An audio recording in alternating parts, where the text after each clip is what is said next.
The crisp Saturday morning air buzzed with tension at the Pine Valley Trailhead in Aspen Ridge. Dozens of residents, clad in hiking gear, stood dumbfounded before a massive wrought iron gate, welded shut, blocking their beloved trail. A pristine, white sign hung beside it, its elegant lettering declaring, "Private trail access revoked. Trespassers will be prosecuted to the full extent of the law. By order of trail owner Robert J. Sullivan." Beyond the gate, I, Robert Sullivan, sat on a custom-carved wooden bench, sipping coffee from a thermos, my hiking boots scuffing the dirt. The bench's inscription read, "Justice served cold." As the crowd's murmurs grew into shouts, I raised my mug in a mock toast, savoring the chaos I'd orchestrated. 6 months ago, I was just another Aspen Ridge resident, drawn to this neighborhood for its promise of nature's embrace. My backyard bordered the Pine Valley Trail, a winding path through ancient oaks with breathtaking valley views. The glossy brochures sold an outdoor paradise, but they emitted the iron grip of the HOA and its tyrant, Margaret Whitman, a retired corporate compliance officer. Margaret ruled with a zeal that turned community bylaws into sacred scripture. She fined the Johnsons $500 for disruptive wind chimes and forced old Mr. Peterson to dismantle his birdbath for attracting undesirable wildlife. Her clipboard was her scepter, her authority absolute. My trouble started with a small act of practicality. A 4-foot cedar footbridge connecting my backyard to the public trail, crossing a narrow drainage ditch, built to blend with the surroundings. It was a simple solution to avoid a quarter-mile trek to the main trailhead.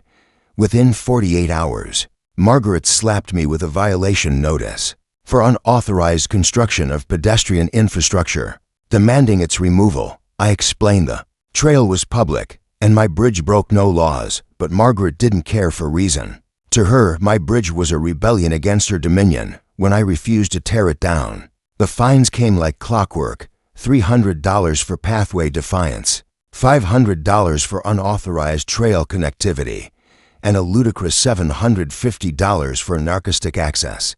Methodology.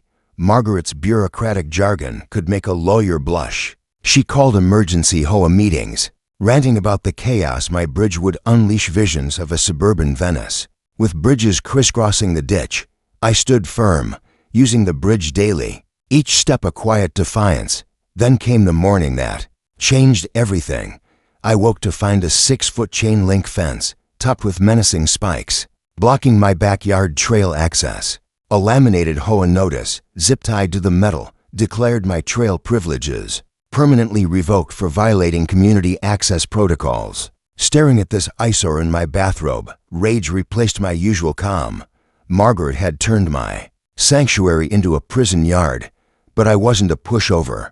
30 years in commercial real estate had taught me how to fight battles most never see coming. That morning, I made 3 calls to my lawyer, a private investigator, and the county records office. What I uncovered was a gift wrapped in bureaucratic oversight. The Pine Valley Trail had its parking lot and first quarter-mile wasn't county or state property. It was part of a failed development from 15 years ago, never transferred to public ownership, sitting in legal limbo. The parcel was for sale, a forgotten 2-acre plot priced at a mere $18,000. I had my lawyer triple-check the details, barely believing my luck. The purchase was seamless. The county didn't blink at someone buying worthless scrubland. The HOA wasn't notified the trailhead wasn't part of Aspen Ridge. For 6 weeks, I endured Margaret's smug drive bis, her eyes gleaming as she checked her fence. Meanwhile, I planned. The day I took possession, a crew installed a wrought iron gate, its intricate wildlife design screaming wealth and permanence.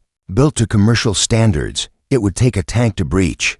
I added solar-powered lights along the path, night vision security cameras, and clear private property signs. The piece de resistance was an automated entry system, keyed to my personal fob, locking out everyone else. The trail itself remained accessible via longer routes, but my gate blocked the coveted main entrance. That Saturday, I arrived at sunrise, thermos in hand, and took my seat on the bench.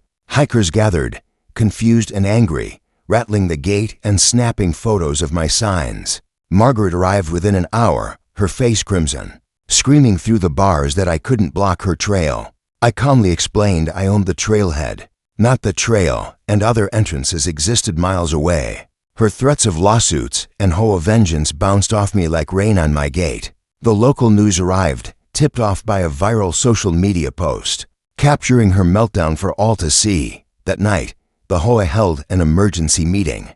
Neighbors reported Margaret's desperate proposals, eminent domain which the HOA couldn't wield, human chain protests, anything to force my gate open. The board, wary of a PR disaster, wavered. Margaret doubled down, filing complaints with the county, claiming I was restricting public resources. The county upheld my property rights. She tried the health department, arguing blocked trail access was a public health crisis. They laughed her off. The state parks department shrugged, citing no jurisdiction over private land. Her desperation peaked with a Free the Trail protest. 20 residents marching with signs like hiking is a human right. I set up a lemonade stand just inside my gate, sipping smugly as they chanted. Margaret, unhinged, took it further. One night, my security system pinged me awake. Cameras caught her with bolt cutters, hacking at my gate. Police arrived as I did, cuffing her mid-cut, news crews filming her downfall. She faced charges of criminal trespassing, property damage, and attempted breaking and entering. In court, she claimed she acted for the community, but the judge wasn't swayed. Margaret got 200 hours of community service and a $15,000 restitution order for my gate. Her shocked expression as the gavel fell was sweeter than my morning coffee. The aftermath was swift. The HOA, humiliated, replaced Margaret with a new president who slashed her draconian bylaws. My gate stood firm, a monument to my victory. Neighbors, once cowed, now nodded respectfully when I passed. I still hiked Pine Valley daily, crossing my bridge, keying open my gate, and savoring the trail's solitude. The bench's inscription, "Justice served cold," wasn't just a taunt, it was a promise kept. Margaret thought she could fence me in, but I turned her own game against her, locking her out of her kingdom and reclaiming mine, one iron bar at a time.